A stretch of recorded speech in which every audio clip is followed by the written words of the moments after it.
This weekend, in the midst of the country's 250th birthday festivities, a stark and disturbing display emerged from our nation's capital on Saturday when masked members of the white supremacist group, the Patriot Front, marched through Washington, D.C., carrying Confederate flags and shouting slogans like, quote, "Reclaim America."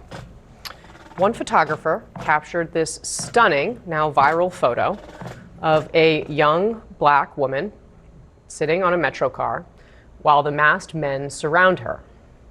Joining our panel now is Roswell Encina, who was also photographed riding the Metro next to Patriot Front members over the weekend. Roswell, thanks very much for joining us. Thank you for having me, Casey. Can you take us inside? I mean, I think when we see that photo, it's silent. You see these people standing in their masks. You see this woman sitting there. What was it like to sit on a train car like that? It was very unsettling, as you can imagine, very uncomfortable. You know, I was heading towards Maryland to the new Carrollton station. If you live in Washington, that's the last stop on the line. It was full of just normal tourists and families from Washington, all in red, white, and blue, ready to go to the mall or get off at Capitol South by the Capitol. When they emptied out, I realized, oh, that was fun. It was nice seeing parents with their kids and babies just celebrating the 4th of July. Then after they left, the car pretty much emptied up. At the next stop, I saw this mass amount of men in masks and hats and sunglasses, and it was very unnerving. I probably kind of froze there when they were all kind of boarding, not knowing what was happening, and I had no idea who they were, so I was naturally nervous when a big group of unidentified people walk in. And you ended up in some photographs taken by a Getty Images photographer. What did it say to you that there was a photographer there?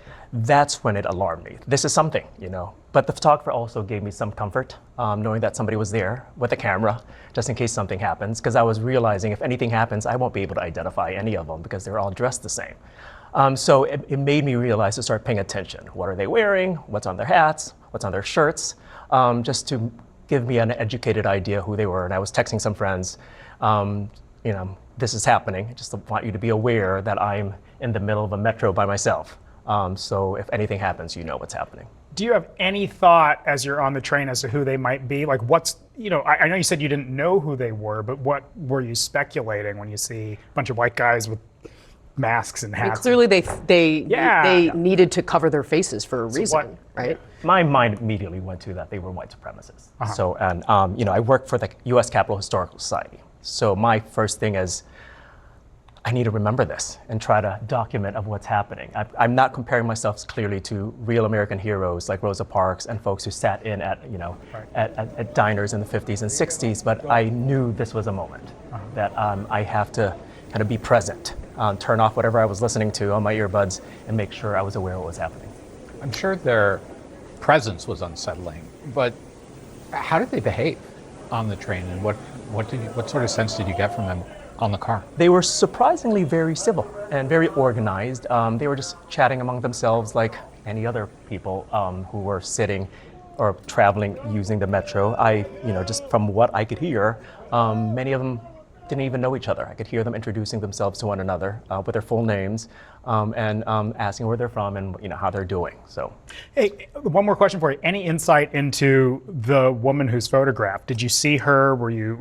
No? No, that's another reason. I really was just by myself, I think, in the car, along with a Getty photographer. And because there were about 400 of them, so I'm assuming they took over several Metro cars of that train. And it's another reason I decided to, talk about this. That image of that young woman is very compelling and very powerful. And clearly, as my position at the Capitol Historical Society, I do have a platform to talk about this and give my insights on the history and the civics that are connected to all this, but this young woman doesn't. You, of course, posted a little bit about your own personal story, and these are people who were here to say, reclaim America. But the story you have has been considered a quintessential American story. How does that fit with your experience with this? I mentioned in my social media post that I moved to this country when I was an infant. I was a year old. My father was serving in the U.S. Navy, and my mother, so we all moved to Connecticut. It's the quintessential American story. So my father was being stationed back and forth between the Philippines and the U.S. base in the Philippines and back here in the States. So I remember when I turned 18, we were living in the Philippines, and he brought me to the U.S. Embassy to vote in the 1988 presidential election. I just turned 18. I was very excited to do it. So since then, I've been very kind of not taking civic engagement and voting for granted. As we've all learned, too many people have died and fought for that right, especially for women and for people of color to vote in this nation. So as this was all happening on the 4th of July, it really was a big moment to reflect on not only my personal life, but of the nation. Yeah. Brad Todd, were you surprised by how the administration responded to this? In fact, before I ask you that, let me play what Doug Burgum, the Interior Secretary, had to say to our colleague Dana Bash here on CNN on Sunday. Let's watch that. One of the foundational principles of the United States, which makes democracy messy, is free speech. And there are plenty of things that I see that I might personally find offensive, irreprehensible. But in America, free speech is allowed, and this is by the whole spectrum of things. Will you recommend to the president that he condemn this group? And part of my response to that is that there are protests on the Mall that people say things that I think are irreprehensible about President Trump, and yet they're allowed to go on because of free speech in our country. Brad?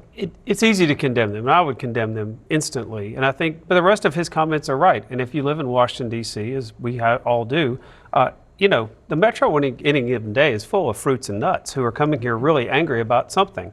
I remember taking my kids to an inaugural in 2017. They were quite small.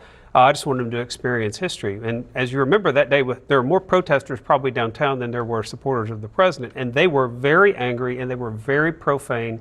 And they were frankly, it was not appropriate, some of the things they were saying. And I remember thinking this is really a bad parenting moment for me to have had my kids out in this mess.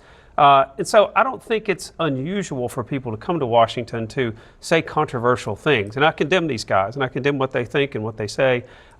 But that is part of a free society, is to have this open public square where you can come and say things that other people are going to find reprehensible. So on your point about an open public square, I want to play this moment from The View earlier today, because one thing about free speech, of course, is that yes, you put your face out there, you say what you have to say. These people did not.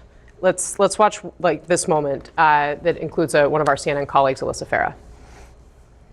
That, for me, was a defining image of modern America for Black Americans. As a Black woman, I'm sitting there in my country, and that's the type of fear I have to experience. And by the way, show your face. I'm not one to call names, but these losers need to take off their masks, their little old man khakis. Show your face if you're going to be a bigot. Show your face if you're going to be a bigot. Yeah, I mean, look, I'll agree it's their free speech right to cover their face, and sometimes the law allows you to cover your face, but it's an act of cowardice. These people are cowards, and we ought to say that.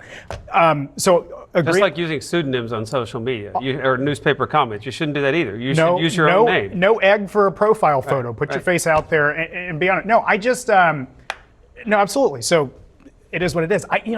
Back to the free speech point. I think the secretary, everything he said was right to a point. If he just said free speech and free speech is messy and we have the right to speak in this country, that's great. And that was perfect and accurate. Then he went into this thing almost equating criticism of Donald Trump with white supremacy. And it's just not on par. That's what I would call acceptable political speech. Of course, one can be critical of a political leader. We're talking about vicious, vile conduct here that sometimes can be criminal, and I just think the secretary tiptoed up to almost suggesting that they're one and the same, and they're just not. And everyone's right to say they have a right to free speech. Yeah. So does the president, and he chose not to exercise his free speech on this issue.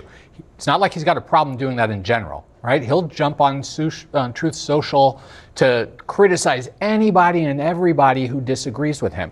As far as I can tell, Secretary Burgum has been the only voice of the administration to really speak out on this.